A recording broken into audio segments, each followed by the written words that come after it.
Hello students, welcome back to our physics class. This is Aman Anis Khan and in today's video lecture we are going to discuss another important derivation और इस class में हम electric potential calculate करेंगे due to uniformly charged non conducting sphere. जो last derivation था वहाँ हमने conducting sphere और स्फेरिकल शेल को एक साथ डिस्कस किया था क्योंकि दोनों का बिहेवियर सेम ही होता है। इस बार हम नॉन कंडक्टिंग स्फीयर की वजह से इलेक्ट्रिक पोटेंशियल की वैल्यू कैलकुलेट करेंगे। ओके, सो डेरिवेशन को स्टार्ट करने से पहले go and subscribe the channel, share these videos as much as you can with your friends. Okay, so don't forget to like, share and subscribe.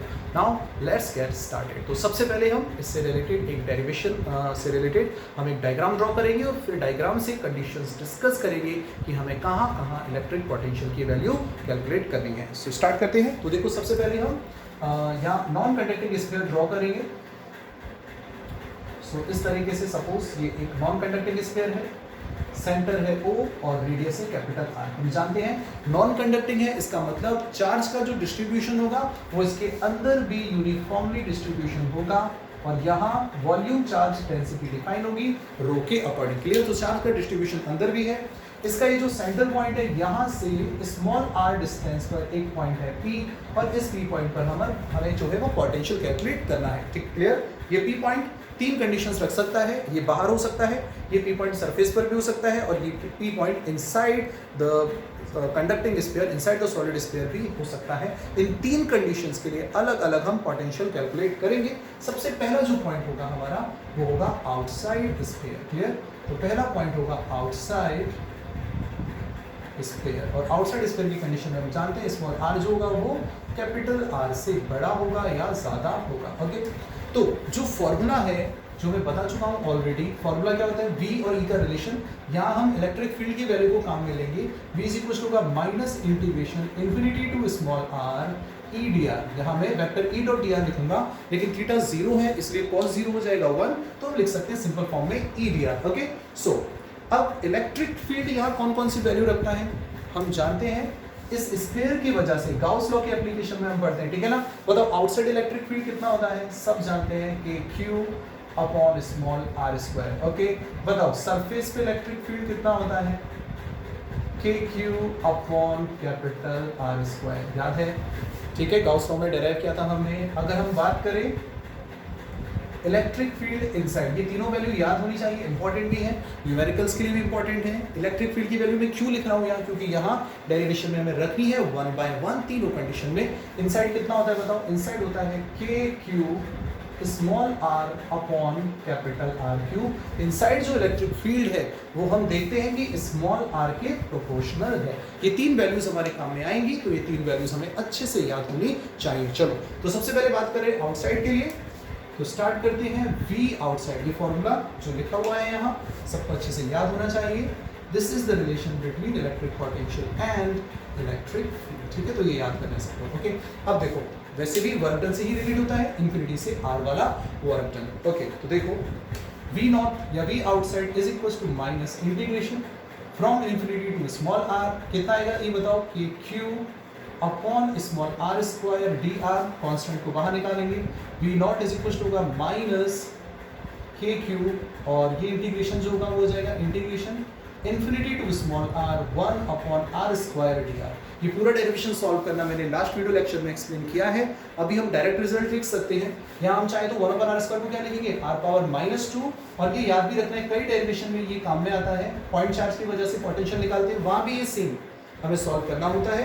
इस derivation का answer या इस integration का answer होता है -1 अपॉन r और ये हो जाएगा from infinity to small r। यहाँ कौन सा फॉर्मूला काम में लिया है मैंने वो बता देते हैं यहाँ। तो जो फॉर्मूला हमने यहाँ काम में लिया है वो है r पावर -2 जाएगा integration x power n dx, और x की पावर n dx का जब हम इंटीग्रेशन करते हैं तो वो होता है x power n+1 upon n+1 plus c। तो जाके लास्ट वीडियो लेक्चर में देख सकते हो हमने इसको किस तरह से सॉल्व किया है। क्लियर? बाकी आई थिंक इस लेवल पे हमें इस तरह के इंटीग्रेशन सॉल्व करना आना चाहिए। तो -1 अपॉन r हो गया। नेक्स्ट स्टेप में सॉल्व करेंगे, माइनस बाहर निकलेगा तो ये हो जाएगा V naught is equal to KQ plus KQ हो जाएगा और ये हो जाएगा 1 upon r, lower limit infinity और अपर लिमिट है कैपिटल R। ओके, तो नेक्स्ट स्टेप में यहाँ लिख रहा हूँ V आउटसाइड। आंसर हमें पता है क्या आने वाला है, KQ जब अपर लिमिट रखेंगे तो 1 अपॉन स्मॉल r आएगा, बीच में आता है माइनस और लोअर लिमिट रखेंगे तो आएगा 1 अपॉन इन्फिनिटी। 1 अपॉन इन्फिनिटी कितना होता है 0, तो बताओ v आउटसाइड कितना आ गया, v आउटसाइड आया kq अपॉन स्मॉल r। ये रिजल्ट एक्सपेक्टेड था, kq upon r square electric field है तो पोटेंशियल हो जाएगा kq upon small r। This is again the potential due to a point charge, so we can consider that the complete charge of this non-conducting sphere it is concentrated at point O, हम ये consider कर सकते हैं। Okay, तो ये हुआ electric potential outside sphere. Clear? अब बात करेंगे हम सेकंड, और सेकंड में हम डिस्कस करेंगे इलेक्ट्रिक पोटेंशियल ऑन सरफेस। और सरफेस के लिए हम जानते हैं स्मॉल r और कैपिटल R दोनों इक्वल होंगे, तो अगर इक्वल होंगे तो बताओ v के लिए क्या बनेगा, v surface is equal to minus integration, इस बार हम इन्फिनिटी से कहाँ लेके आएंगे कैपिटल R, और साथ में क्या आ जाएगा ईडीआर। अब जब हम डेरिवेशन सॉल्व करेंगे तो e की जगह k अपॉन स्मॉल r लिखेंगे, यानी पूरा डेरिवेशन फिर से रिपीट होगा। दोबारा बिल्कुल सॉल्व करने की जरूरत नहीं है, ना एग्जाम में भी जरूरत नहीं है, एक बार सॉल्व करके बता दिया। यहाँ हम डायरेक्ट लिख सकते हैं, इसको सॉल्व करने के बाद हमें आंसर मिलेगा kq अपॉन कैपिटल R, बस लिमिट रखने का अंतर है, तो बस यही चेंज आएगा। So this is the electric potential on the surface, जो कि पिछले डेरिवेशन के जैसा ही मिला है, यानी स्फेरिकल शेल हो या हम कहें नॉन कंडक्टिंग स्फीयर हो, आउटसाइड और सरफेस पर बिहेवियर सेम ही होता है, पोटेंशियल और इलेक्ट्रिक फील्ड की वैल्यू सेम होते हैं। अब हमें बात करनी है inside spherical non conducting sphere, inside समझना इंपॉर्टेंट है। क्लियर? तो देखते हैं नेक्स्ट, तो ये बिल्कुल क्लियर हो गया होगा, नोट कर सकते हो, मैं वीडियो को पॉज करके आगे बढ़ते हैं। और इस तीसरे पॉइंट को समझना ही इंपॉर्टेंट है। ये डिस्कशन मेनली इस तीसरी कंडीशन के लिए है, जब हम इनसाइड पॉइंट के लिए इलेक्ट्रिक पोटेंशियल कैलकुलेट करेंगे। So third is inside sphere, और इनसाइड के लिए small r is less than capital R। Okay, so इस बार ये जो पॉइंट है, ये पॉइंट अंदर आ जाएगा, तो यहाँ हम मान लेते हैं कि P पॉइंट यहाँ आ चुका है, दिस इज पॉइंट P और डिस्टेंस इसकी स्मॉल r, और अब हमें यहाँ पोटेंशियल कैलकुलेट करना है। इस P पॉइंट पर पोटेंशियल कैलकुलेट करने के लिए यूनिट पॉजिटिव चार्ज को हम इन्फिनिटी से लेकर आएंगे, और कौन से पॉइंट तक लेके आएंगे P पॉइंट तक। इस पूरे प्रोसेस में जो वर्क करना होगा वही वर्क हमें कैलकुलेट करना है। यहाँ हमें इंटीग्रेशन को फिर से दो पार्ट में ब्रेक करना होगा, एक तो इन्फिनिटी से सरफेस के लिए और सरफेस से इनसाइड पॉइंट के लिए। तो देखते हैं, देखो यहाँ हम लिखेंगे v inside is equal to minus integration infinity to small r EDR. यहाँ इन्फिनिटी से स्मॉल r, इन्फिनिटी से स्मॉल r तक आने में इलेक्ट्रिक फील्ड दो बार अपनी वैल्यू चेंज करता है, तो हमें यहाँ इंटीग्रेशन को तोड़ना सीखना है, जैसे मैंने लास्ट वीडियो लेक्चर में भी एक्सप्लेन किया है। बताओ पहले इंटीग्रेशन कहाँ से कहाँ टूटेगा, स्मॉल इन्फिनिटी से कैपिटल R, इन्फिनिटी से कैपिटल R सरफेस तक, और यहाँ पर इलेक्ट्रिक फील्ड की वैल्यू कितनी होती है kq upon r square.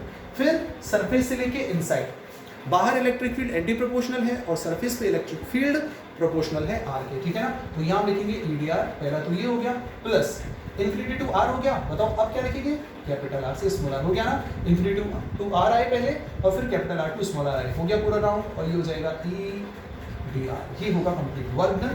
Next step, minus integration infinity to capital R E d r minus integration capital R to small r E d r, और ये जो E है इलेक्ट्रिक फील्ड, ये E इनसाइड है। अब देखो ये जो वैल्यू है ये हमने लास्ट डेरिवेशन में ही सॉल्व की है, और ये जो है ये पोटेंशियल ऑफ सरफेस को रिप्रेजेंट कर रहा है, ठीक है ना। देखो इन्फिनिटी से कैपिटल R, देखना जो सरफेस वाला पॉइंट अभी सेकंड पॉइंट जो मैंने समझाया है वहाँ यही हमें लिखा है।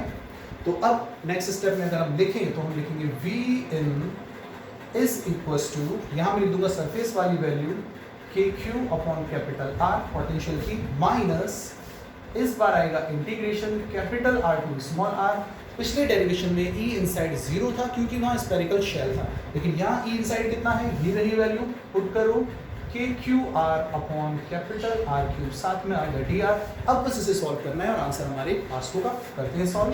देखो V inside is equals to KQ upon capital R as it is आया, minus KQ upon R cube हमने बाहर निकाला इंटीग्रेशन से, infinity to small r dr, r की पावर 1 है, फिर से integration x to the power n वाला फॉर्मूला काम में आएगा। v in is equals to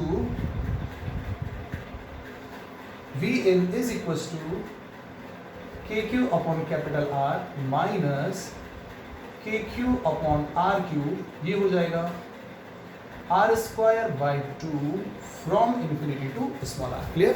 r square by 2 from infinity to small r.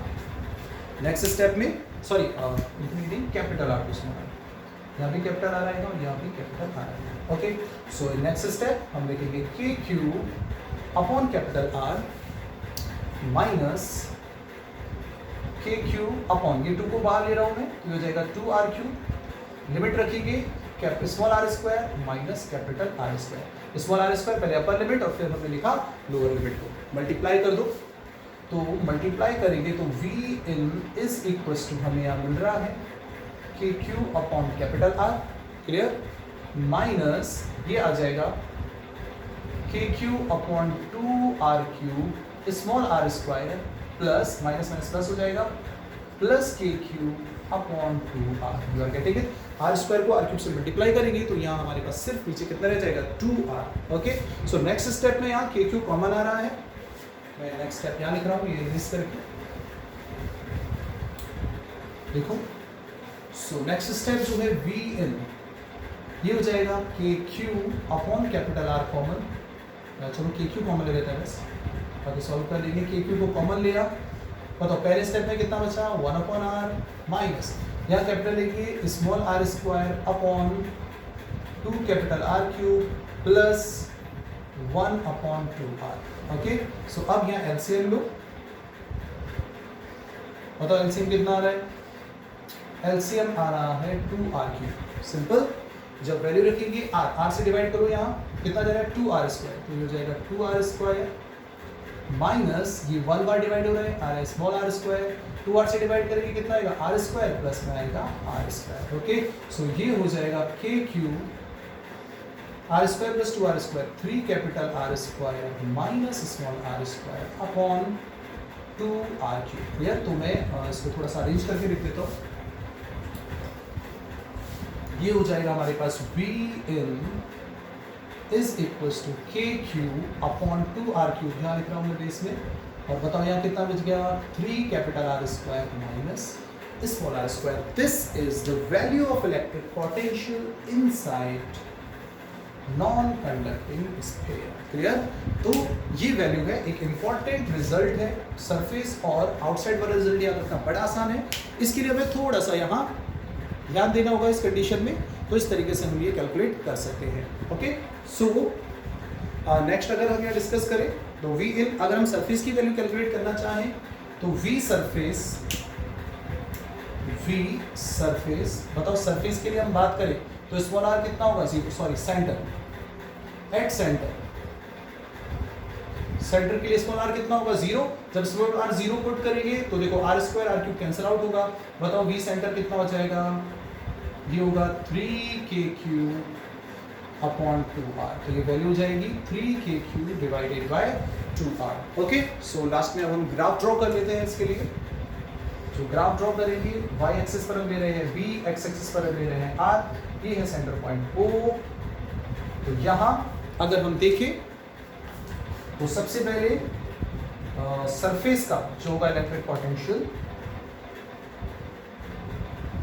Outside बिल्कुल पहले की तरह एंटी प्रोपोर्शनल है. सरफेस पे कितना है, सरफेस पे देखिए तो के क्यू अपॉन कितना था कैपिटल आर, और इनसाइड कितना है K Q upon capital are का 3/2 सेंटर पे है. यानी सेंटर वाला जो इलेक्ट्रिक पोटेंशियल है वो हम ध्यान से देखें तो सरफेस वाले पोटेंशियल का 1.5 टाइम्स से ज़्यादा है. तो ये ऊपर से स्टार्ट होगा और ये इस तरीके से ग्राफ जाएगा.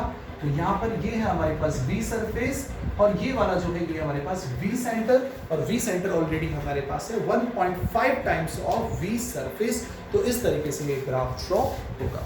Okay, so that's it about this derivation. Stay connected, आगे के डेरिवेशन के लिए कंटिन्यू बने रहेंगे. सो नेक्स्ट डेरिवेशन में मिलते हैं. Till then take care.